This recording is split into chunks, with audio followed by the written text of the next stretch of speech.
Welcome back to part 2. There's a hole in the tunnel. Ta-da! There's a CD009. So, the first hole is cut in. I did go ahead and test fit just a little bit to see how much more I've got to take out. I'm going to go ahead and take out quite a bit of this section too. That means I got to redo my bracket there, but that's not a big deal.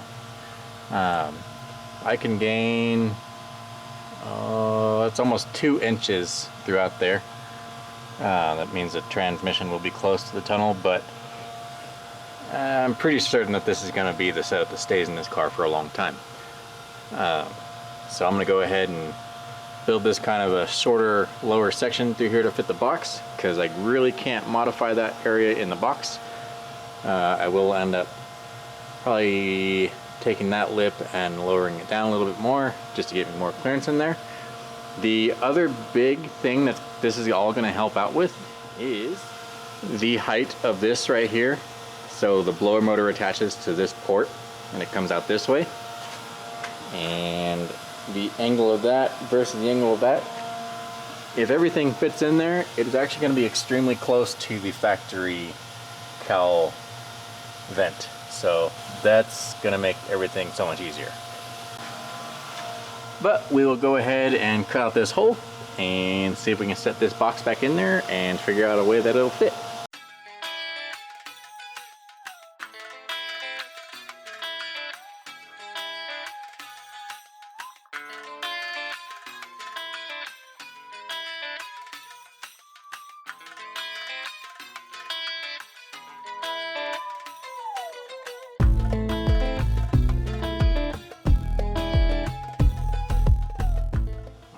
We have good access to the transmission now and a better idea on how much room I can actually get out of this thing. I'm probably going to repeat this over and over and over again, but keep in mind that this is just an extremely tight swap. This isn't ideally what I'd want to do. The more room you can put inside the transmission tunnel, the easier everything is to work on, issues, any clutch issues or whatever. But the nature of this car is that it's just everything is really tight, so there's not really any good options as far as making things easy to work on. It's just going to be difficult.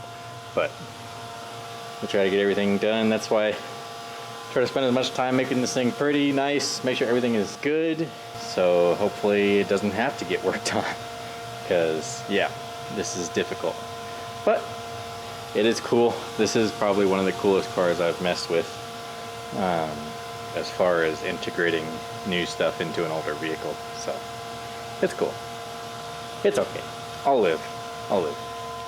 Would you look at that? One big part of the hurdle is solved. There is still space between the box and the transmission, so I'm gonna try my best at making the whatever plate that goes across there as tight against the box as possible. Might make it a bit of a pain getting it in and out, but like I said, I'd rather have as much room with the transmission and not so worried about the box. Hopefully the box, once it goes in, it's just gonna stay in.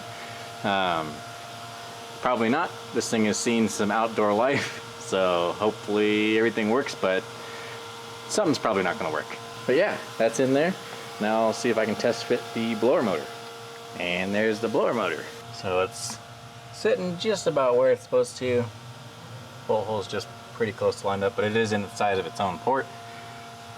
It's close, but it's still off. There is S13 hole. There's the G hole.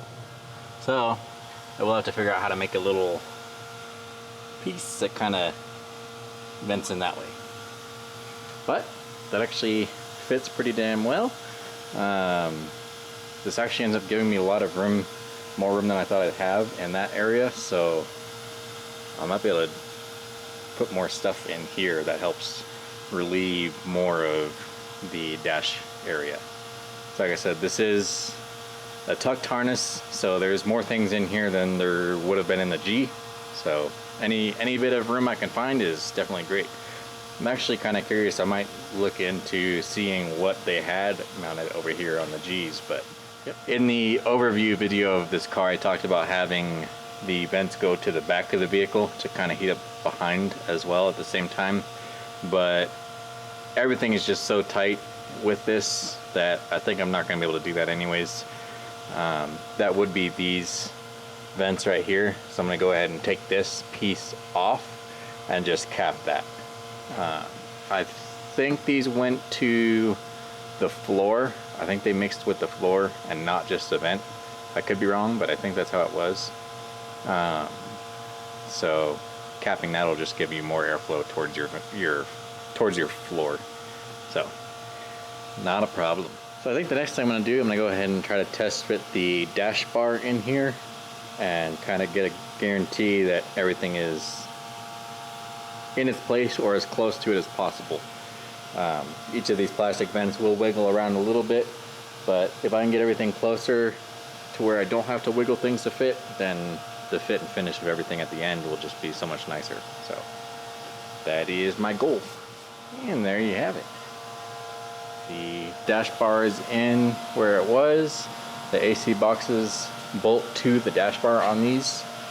I do have about a 1/4 inch of clearance in between some of these mounting points. So there's just a little bit of hassle in there still. I'm gonna make sure I get everything clearanced in a way that all this stuff will bolt up directly to it without any like fuss or anything like that. So there's a couple more points in here somewhere that I gotta search for, see what it's touching, where it's hitting, clearance that, drill out the holes for the heater core and AC lines, and figure out a way to get that vent to reach over to the cowl. And that is sweet. This is actually coming along a lot easier than I was figuring. It's still a pain in the butt. There's still a lot of custom stuff I gotta make, but yep, it's coming along. And there it is. I've got the holes drilled in the firewall for the heater box and the AC lines, and it kind of fell into place. There's no more weird tight spots or anything anywhere. It just bolts right in. The blower motor is bolted in, box is bolted into the bar is bolted to the car in the position that it was in previously. All of the air ducts are in correctly. The floor vents are in correctly. So now all I got left is make that vent to the cowl and close off the tunnel, clean up some of the holes, and then start assembling everything. This still has the defrost vents and everything, so looks good. Okay, everything is back out of the car. I've got a little piece of tin here that's kind of bent up in the approximate shape that I need. I need to form the edges next, try to get this whole piece to fit nice and snug before I start welding it to it, just in case I have any fit up issues. I'm probably going to go ahead and try to pull up the carpet on both sides. I was thinking about TIG welding this in here. I still might try it, but inside cars it's just always easier just to pull the trigger and move on, but we will see. Alright, that's just about close enough. I think that's good enough I can start tack welding it. Any little small things I can just kind of hammer as I go. But pretty good. I got a little hole down there I gotta fill in, but other than that it came out decent. So I'll start welding it on there. Alright, that is now welded in there. It is just tacked. Those tacks are plenty enough for this. The tack welds are stronger enough than the entire piece of metal. The whole car is assembled with tacks. Tacks are good. I just got to go through, use seam sealer around all the edges, get everything all cleaned up. I'll probably do like a quick coat of just paint on that just so it doesn't rust. The underside of that, we're not entirely positive that the clutch we have in this is going to handle the power level that we're going to eventually get this up to. So underside, we're not too worried about it yet. Once we end up going out and changing that clutch out, which is probably going to happen, we'll worry about cleaning that up under there. But top side, we'll get it all cleaned up, painted. I'll see if I have some sound deadening material to lay over the top of that just so it's a little bit nicer. It is pretty solid though, so it's good. And now it's all painted. You look like a brand new tunnel. Now I gotta clean up some of the holes, get those ready, and then I gotta go through, kind of sort all the wires out, get everything ready as far as the boxes going into there, because once the boxes go in I kind of lose some of my access. So I get some of that stuff cleaned up and ready.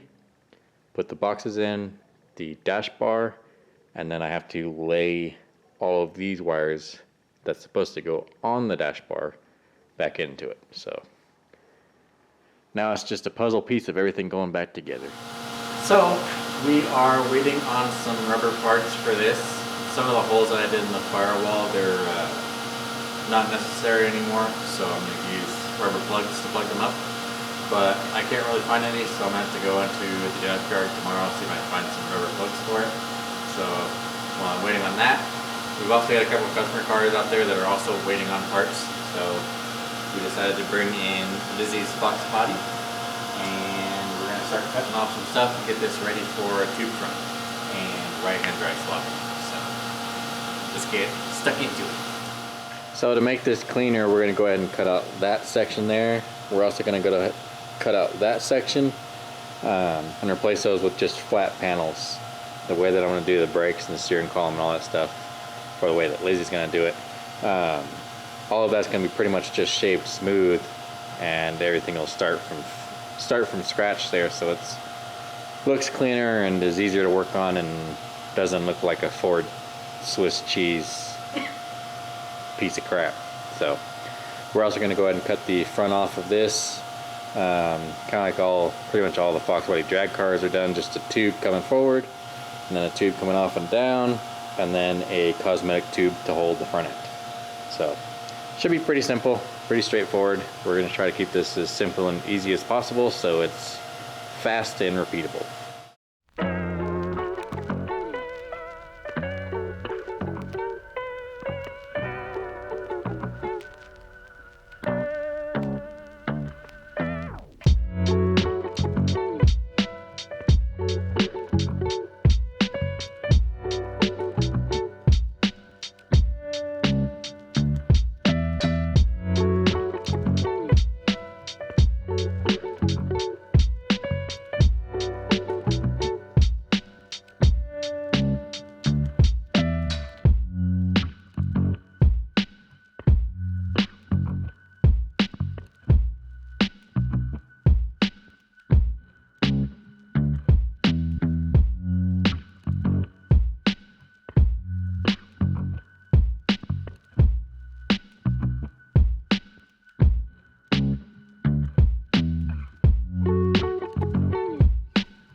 The front fell off. It's also now 5 feet shorter. The car looks itty bitty. So Lizzie's got that hole cut off. I've got the front end cut off, and then I think we're going to go ahead and cut that section out next. I've also got to try to fix whatever backyard drag racer did that crap. This is kind of ridiculous. I'm pretty sure this car went fast as hell, so this is weird to see. But, yep, we'll get that all fixed up too. Okay, Lizzie got the last hole cut out. Everything's pretty much cleaned up. So now I just need to go through, clean up all the cuts a bit nicer, and then get some metal, fill everything in, and then we'll start adding holes onto this side as we need for the brakes and steering. That pretty much does it for this video, and yeah, we will get more done on this car next Sunday and probably a whole bunch of other stuff in the next video. Make sure to like, comment, and subscribe, and we will see you guys next Sunday. See you guys next time.